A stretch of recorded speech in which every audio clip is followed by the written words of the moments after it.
Ilia, stop running, Ilia. Stop running, Ilia. Good boy. I'll make it quick, no worries. Good boy. What's up, Fight Grid? Today's episode is loaded. We've got Arman Tsarukyan torching the entire lightweight conversation, Sean Brady teasing a massive body transformation, Dana White blocking a contender moment inside the cage, Shavkat Rakhmonov calling out Islam Makhachev with ice-cold confidence, and Conor McGregor accusing Khabib of scamming millions out of his fans, followed by Khabib firing back with no hesitation. Every division feels like it's one comment away from an explosion, so let's run it. Arman Tsarukyan is still in full attack mode after his win in Qatar, and Arman is not whispering. He is swinging at the idea of Ilia Topuria versus Paddy Pimblett like it's personal. He torched the matchup during Ariel Helwani's show, then doubled down with Daniel Cormier. DC tried playing devil's advocate, but Arman shut it down instantly.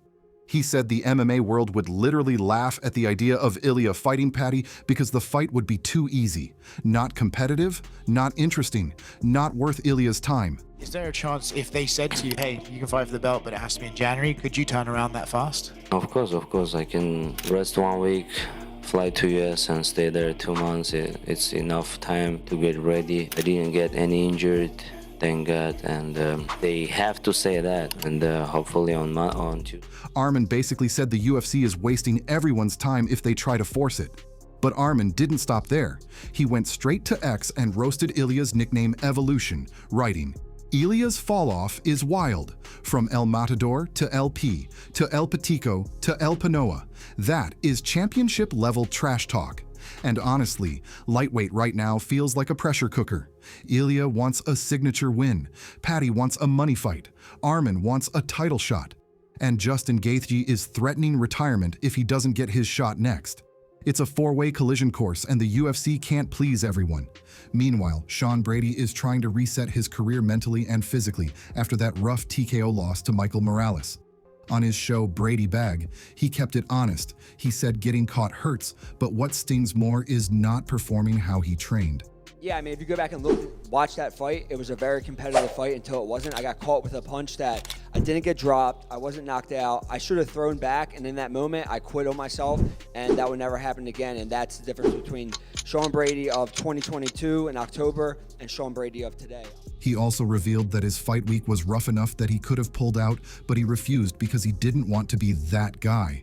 Now he wants to return early next year, but here's the headline. He's seriously considering dropping to lightweight. Brady said he's at the max for muscle at welterweight, but all the top guys are 6 feet or taller with way bigger frames.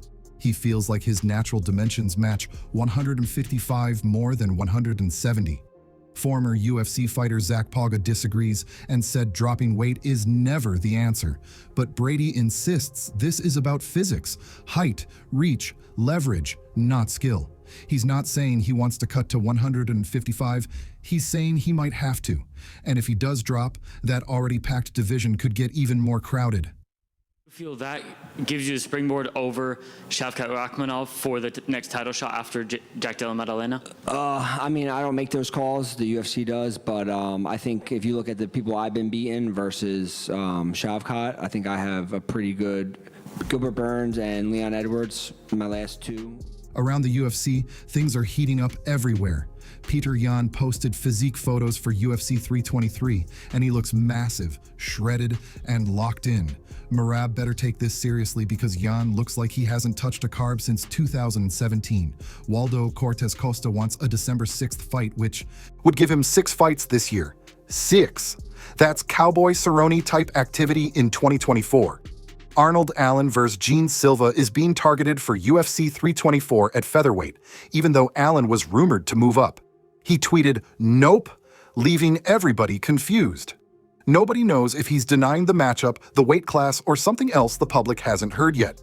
Meanwhile, Michael Bisping announced he's finalizing a new 4-year deal with the UFC to stay on commentary. Kind of crazy that Isaac Dulgarian would do that. It is insane. We don't know the circumstances or whatever. It's been fully investigated, so I'm sure the truth will come out eventually, but such an idiot. You know? He thanked Dana and said he's grateful to be part of the next era under Paramount. Love him or hate him, Bisping is one of the voices of the UFC now. Then things got even crazier. New York City Mayor Eric Adams announced that the NYPD is officially investigating the Dillon Danis altercation from UFC 322. The mayor himself stepping into UFC drama is something absolutely nobody saw coming.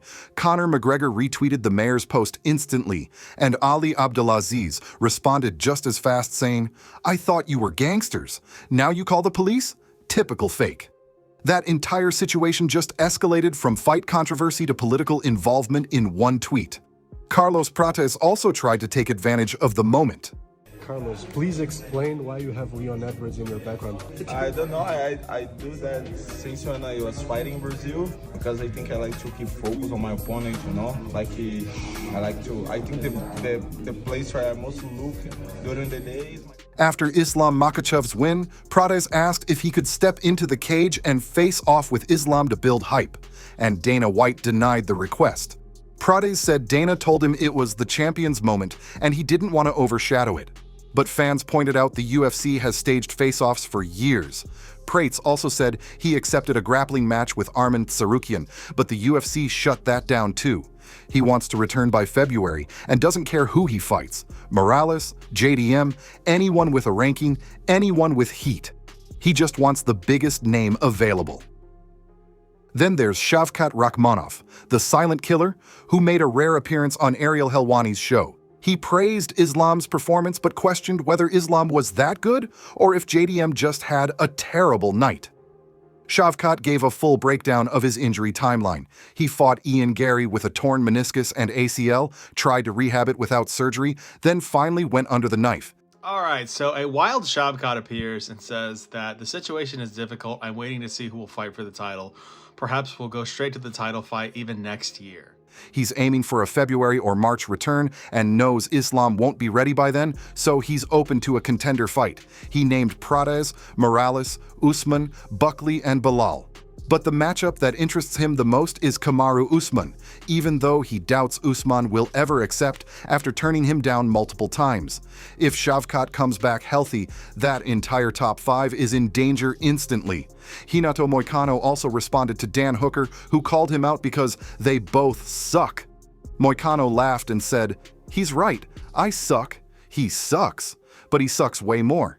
He roasted Hooker's skill set. No power, no wrestling, no grappling. Moicano then gave his take on the lightweight title picture, saying Arman Tsarukyan is the clear one-on-one contender. He said Paddy being ranked number 5 makes 0 sense and Gaethje just got slept by Max Holloway. Moicano said Arman is the guy, period. And now, the main event. Conor McGregor versus Khabib, and this time it's not about fighting, it's not about legacy, it's about money and accusations. Khabib launched 29,000 digital papaha collectibles on Telegram, and they sold out instantly, over $4.3 million made in one drop. Conor instantly accused him of scamming fans, saying Khabib used his late father's name and Dagestani culture to sell digital items, then deleted the posts afterward to hide it. Conor wrote, "There's no way good guy Khabib used his father and his culture to scam his fans. Father's plan has become father's scam." He even praised Islam for honoring his father by placing both titles on his shoulders. Khabib clapped back immediately. "You absolute liar.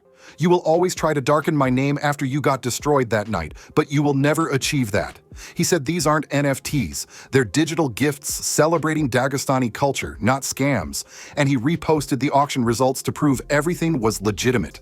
Just like that, the rivalry that refuses to die is back in full force. Every time we think it's over, one tweet brings it roaring back. So who won this round, Conor or Khabib? And in the lightweight division, does Arman Tsarukyan deserve the next title shot above everyone else? Drop your thoughts in the comments, hit that subscribe button, and I'll see you in the next one.